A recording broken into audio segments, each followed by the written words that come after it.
There is no escape, nor do we want it. We've come to thrive on it and each other.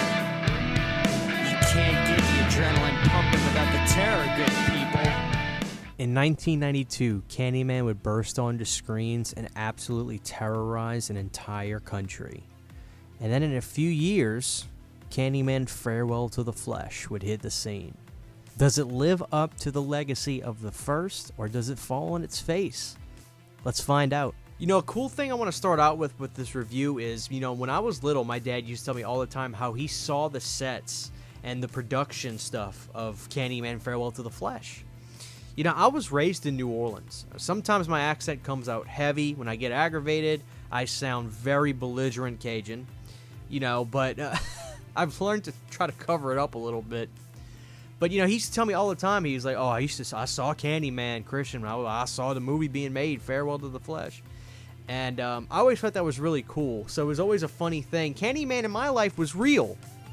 Because my dad used to always mess me and say, oh, he's real. Don't say his name. I saw him.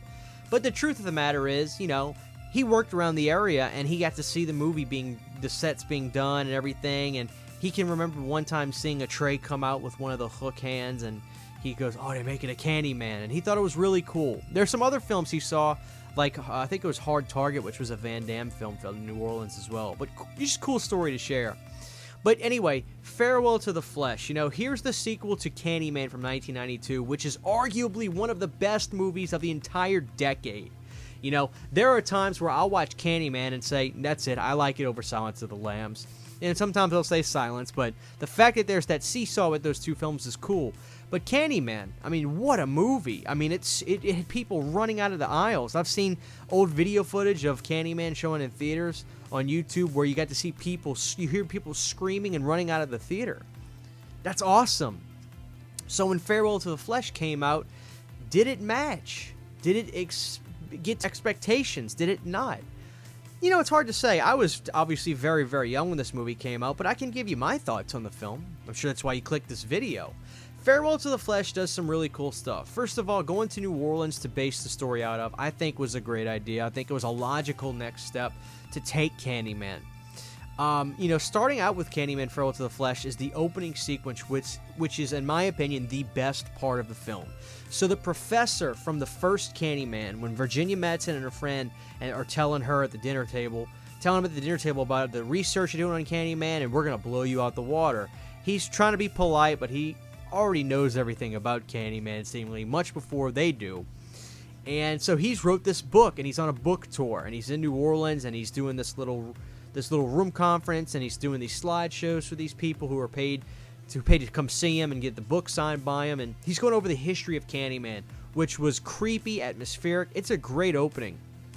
And it's also great to see him in this movie because it ties the movies together. I love it when a sequel can really have those strings attached that make it feel like a real sequel as opposed to just new characters all the time. I mean, obviously you gotta have new characters, but having characters from the previous one, I love it. I love it. That's why Fright Night 2 is amazing. You know, so he sets up this whole great lore of Candyman. He's talking about how he died and what happened to him, and all the audience is like, is he real? Is he real?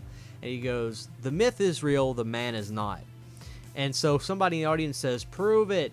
So on his book, which he has written, which I would love a dummy copy of that book because it looked cool, it's a mirrored-looking cover. So he says Candyman 5 times in the mirror of his book, and we all know what's going to happen to him. There's a really funny jump scare in that movie that's great. And as we exit this scene, you know, the professor from the first movie, he's walking down the street, and this guy walks up to him, and he's all disheveled. And he's like, you know, you didn't help my dad. My dad's dead. Candyman is real. And he's like, dude, just get away from me. Just loot, you know, get out of here. So the professor goes to a bar. He's having a sit down, getting himself a drink. And the most amazing sequence is when he goes into the bathroom. And it's a scummy, nasty Bourbon Street looking bathroom. And it really does look like that down there. I mean, there's some seedy areas in New Orleans, especially Bourbon Street at night. Trust me, I know. And so that sequence is great. You've got the dirty bathroom, the flickering lights, and then he shows up. And Candyman destroys this guy. I mean, he obliterates him. It's a great sequence. I loved it. Tony Todd is back, and he's just as good. He's just as good. But what else would you expect? He's the master of this. He is Candyman without question. I don't need to see the remake to tell you that Tony Todd is Candyman, always and forever.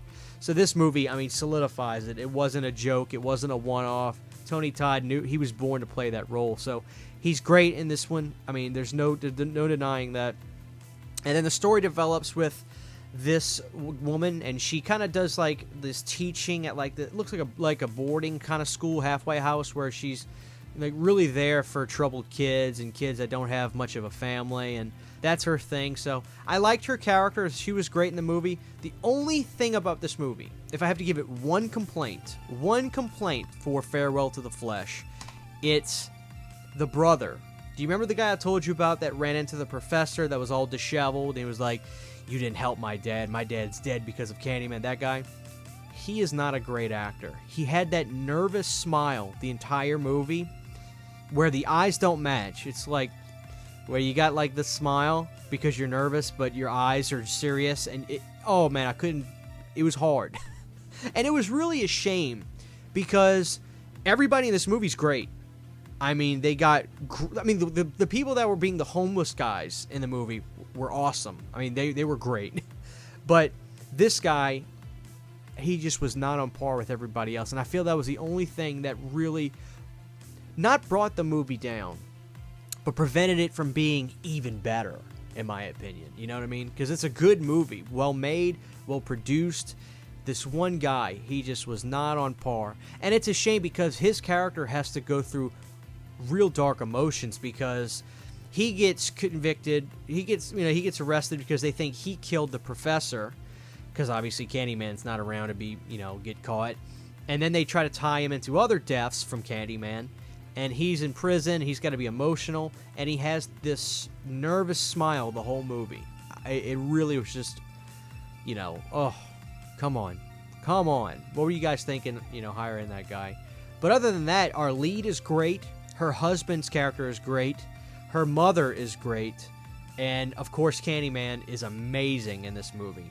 If there was one thing I want to talk about real quick, in the first movie, you get this really great shot when Virginia Madison's walking through the Cabrini Green building, and you see the mural of Candyman painted, or spray painted everything. Well, there's a part of the movie where she's trying to figure out, why her dad was so obsessed with Candyman and what was going on and what was he trying to figure out. Well, when they go visit the childhood home, which is where the root of the Candyman addiction started for the dad, there comes a part where she's up in the attic, and this house is abandoned, by the way, and there's a gorgeous mural of Candyman on top of a bunch of skeleton heads, and there's candles everywhere. I think it actually topped the first one in terms of that graffiti art. This one was amazing. There was that sequence when she goes up in the attic is great. The spray painted graffiti stuff, it is beautiful. So there were certain things in this movie I liked even more than the first movie, albeit small stuff, but still. And that was great stuff. And in terms of gore, I was actually pleasantly surprised on this revisit, because it had been a couple years since I've revisited Candyman Farewell to the Flesh, and I actually think that there was a good bit of gore. And some of the kills, when Candyman hooks the husband and brings him up and brings him up and brings him up, it goes and it goes. And there's blood. I love it when those movies happen where you kill people and you see the blood just splatter on stuff. There's a lot of that in this one, so I dug it a lot. So in terms of the New Orleans aesthetic, look, I don't live in New Orleans anymore, but I did for 15, 16 years, and from what I remember, it because they filmed it there, it looked like, I thought it was great. I thought it was very realistic. Everything was marshy and nasty, and grass is never cut in New Orleans. I don't know why. It never is. So when they visit some of these areas, the grass is pitiful looking. But I actually think that Farewell to the Flesh is a good follow-up. Not always is the sequel going to level up to the caliber. But this is a situation where Candyman is probably one of the best movies in horror. I mean, so it's going to be hard to match that. Every element just was perfect in that first movie. Farewell to the Flesh does a lot of things good and right. You know, I do think that if they would have got a better actor for the brother in the movie would be even a little bit better to me. He doesn't make the movie bad. He doesn't make the movie... And I'm just nitpicking at a certain level, but that nervous smile the whole movie really got to me. I was like, come on, man. Come on. Like, you'd figure halfway through the movie he would loosen up, but it just doesn't go away. But Tony Todd is excellent in this as the Candyman, of course. He does a great performance. He's just fantastic. And it's a good mid-90s horror movie. This was, I believe it was 94, 95. 95, so this was right before, you know, things were going to start changing with the slasher craze and all that coming back. So it's a nice footnote in horror history. It's that heartbeat right before Scream and where things would change. And Candyman 2, Farewell to the Flesh, I think is a great horror movie sequel that you should revisit if it's been a while. I give the film a good 6 or 7 out of 10. I would go a little bit higher if I didn't have that one bad actor in the film. Again, that's just my opinion, but, you know, there's a lot right with Candyman 2. And even though you develop more of the story and the lore of Candyman, this is a kind of movie where I actually want to know. I wanted to know because I was interested in the history they gave him with getting devoured by bees and cutting his arm off with a rusty blade, and you know, it's just great. I love the lore and story of it. So this was one case where I'm down with the sequel developing the history and developing, you know, the lore of the character a little bit more. It's been a very long time since I've seen Candyman 3, so I can't really tell you that. I have seen Candyman 3, and it's certainly my least favorite of the three, but Candyman Farewell to the Flesh, I actually think is a good follow-up, and I actually think it's worth revisiting and picking up. Check this movie out if you haven't seen it in a while. Candyman Farewell to the Flesh is a fun sequel. So, you know, I know in the poll I had Ginger Snaps in there, and I realized that wasn't even a 90s film. It was from 2000 or 2001, but it wasn't even a 90s film, so I had to take that off. But I'll bring it back. I will review Ginger Snaps if it wins the next poll. I'll do an early 2000s movie review poll soon. But Candyman won regardless of that, so I didn't forget about Ginger Snaps, just so you guys know. So what I'm talking about, if you haven't noticed, is I'm starting to do polls where I will list a couple movies from the same time period, and I'll say pick the one you want me to review, and that's what I'm doing. It's been fun. We just did Dawn of the Dead 04, and now we're doing Candyman 2, so I'm enjoying revisiting these films. It's nice for me to pull them off the shelf, watch them, and then come talk to you guys about them while they're fresh in my mind. So Candyman Farewell to the Flesh, I enjoyed a lot, and the music is great too. Great soundtrack for 2, some great stuff. So give it a shot if you haven't seen it. Give it a shot if it's been a while, and pick it up if you don't own it. Find it in whatever way you can. This is Christian Head of Horror saying Candyman 2 gives you 2 thumbs up.